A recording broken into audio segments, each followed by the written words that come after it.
Tell you a story. There was a 40 crore IT project, a well known client, experienced developers, certified processes, everything looked perfect on paper.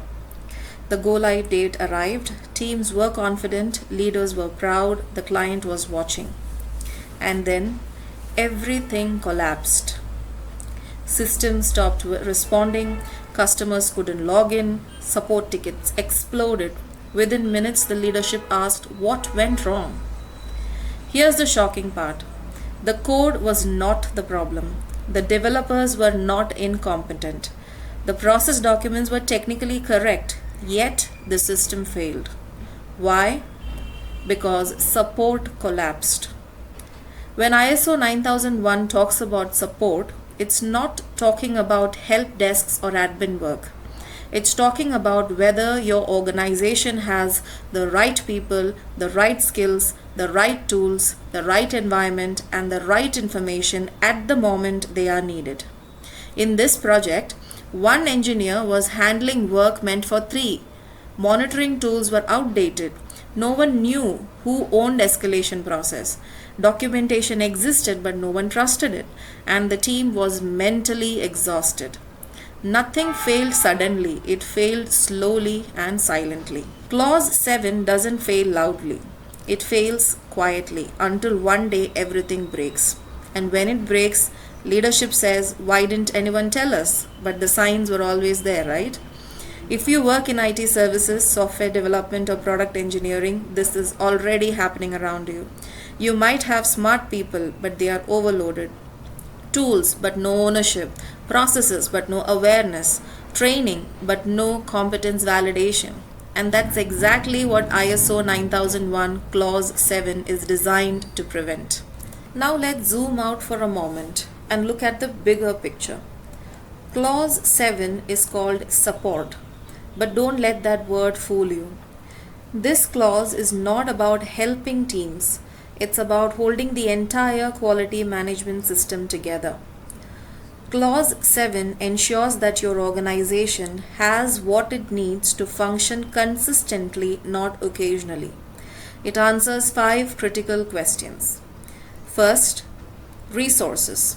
Do we have what we need? Enough people, the right tools, the right environment? Because even the best team fails when resources are stretched thin. Second question is about competence. Can people actually do the job? Not just certificates, but their real ability, real confidence with real results. The third question is about awareness. Do people understand the impact of their work? Do they know why quality matters, or are they just following steps blindly? The fourth question is about communication. Does information flow or get stuck? Are the right people informed at the right time, or do problems surface only when it is too late? And finally, documented information. Is knowledge controlled or chaotic? Can anyone find the right information at the right time without confusion?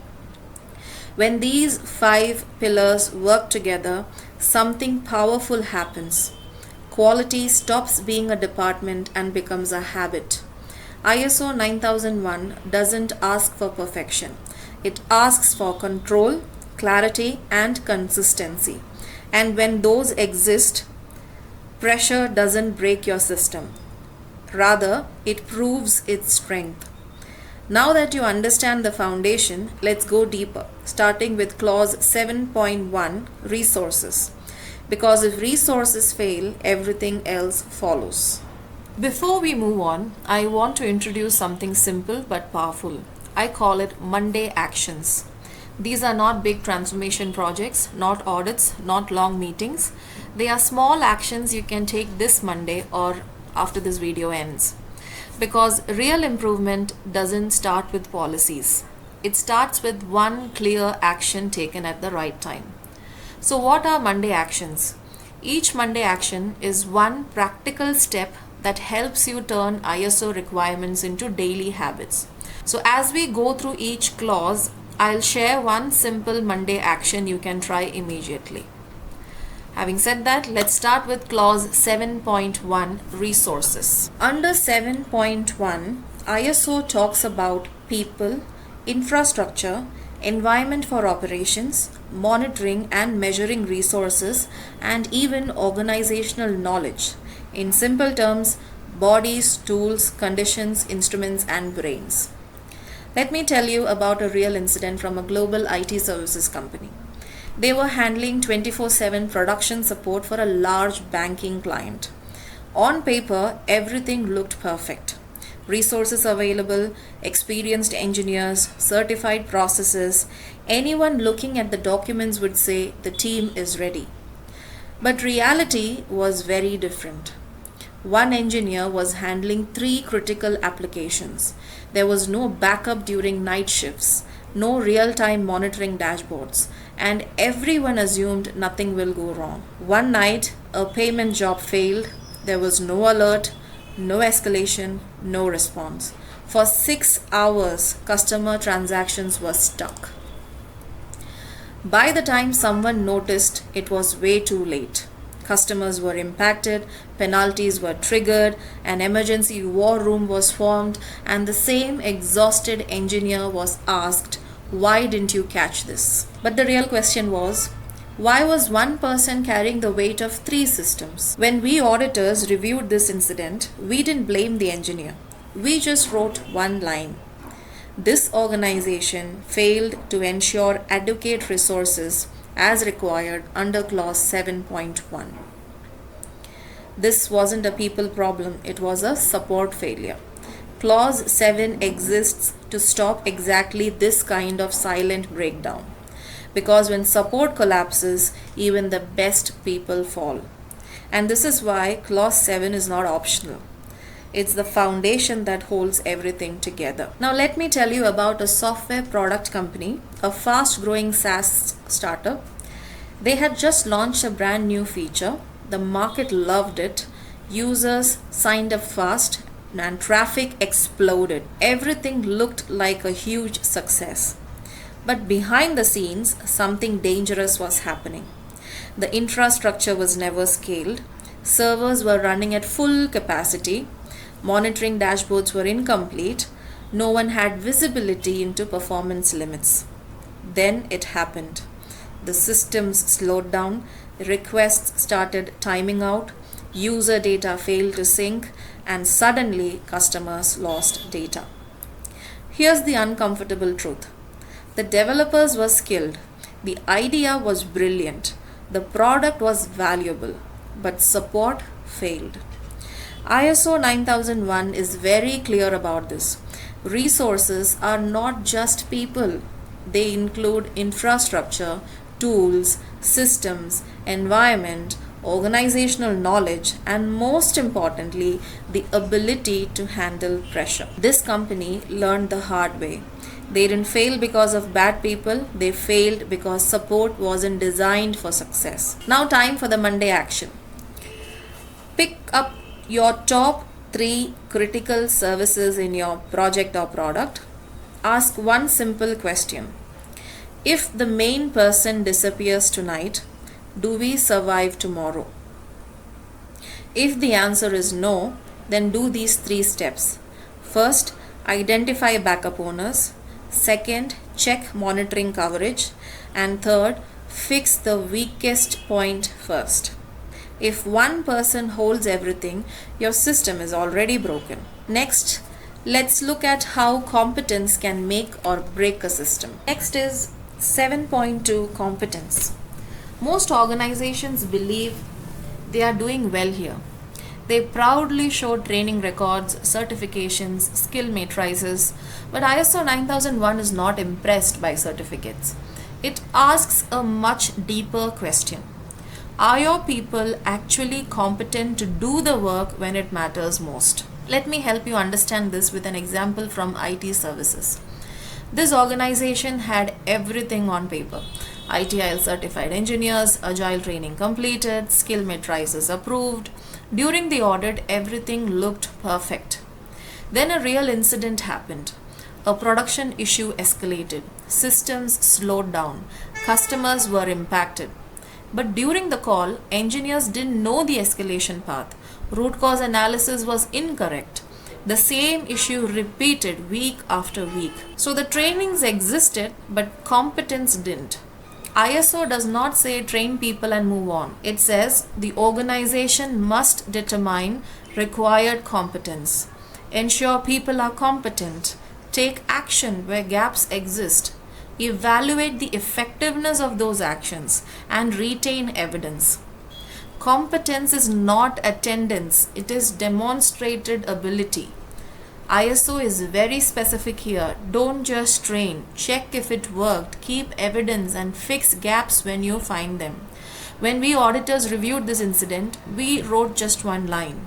Training effectiveness was not evaluated, personnel were unable to demonstrate competence during incident response, and this became a non-conformity under clause 7.2.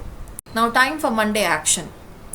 You have to test competence and don't assume it. So you can pick one critical role in your project like L2 support, QA, DevOps, so on and so forth. And you run a real scenario, not a quiz, okay? Just a scenario. You can ask, are you aware about this? What would you do if this fails right now? So on and so forth. If their confidence drops, the training hasn't worked. So competence isn't about what people know, it's what they can do under pressure. Now here's the uncomfortable truth. Even competent people can fail if they don't understand why their work matters. That's where clause 7.3 comes in, because awareness is what connects effort to impact. Let's talk about why people who know what to do still make mistakes. Next is 7.3 awareness. Let me tell you about a real incident. A QA engineer found a defect. It wasn't critical, it didn't break the system, and it wasn't part of the test checklist. So they ignored it. Later, that same defect reached production. Customers were affected, trust was damaged, escalations followed. When asked why the defect wasn't reported, the engineer said, "I didn't know this could affect customer safety." This is where clause 7.3 comes in, because this wasn't a skill issue, this wasn't a process gap, this was an awareness failure. ISO 9001 clause 7.3 requires organizations to ensure people are aware of the quality policy, the quality objectives, how their work contributes to quality, and the consequences of not following the system. In simple terms, people must understand why their work matters. One organization changed this completely. They introduced 5-minute weekly awareness stories, short discussions like what happens if this fails in real life. Real customer impact stories were shared. There was no blame game, it was purely learning. What was the result of this? People started reporting issues early, near misses were caught, defects reduced before customers ever noticed. Not because of fear, but because of understanding. Now, time for Monday action. Start your next stand-up with one real impact story. You can ask, what happens if this fails for the customer? Who gets affected? No slides required, no blame game, it's just awareness. Because when people feel the impact, quality becomes personal. But awareness alone is not enough, because even when people understand the impact, things still go wrong if communication breaks. If the right information doesn't reach the right people at the right time, awareness stays trapped. That is why ISO moves next to clause 7.4, that is communication. Let's see how silence, delays, and assumptions quietly destroy even the best systems. 7.4 Communication. Now let me tell you about a failure that had nothing to do with skills and everything to do with communication. A customer escalated an issue. Support knew something was wrong, but the development team didn't, and on top of that, management heard about it 2 days later. By then, the damage was already done. The customer had lost trust, internal teams were blaming each other, leadership asked the same question every auditor asks. Why weren't we informed earlier? The real problem is it wasn't negligence, it wasn't incompetence, it was absence of a communication structure. Everyone assumed someone else would inform the right people. ISO does not say send emails.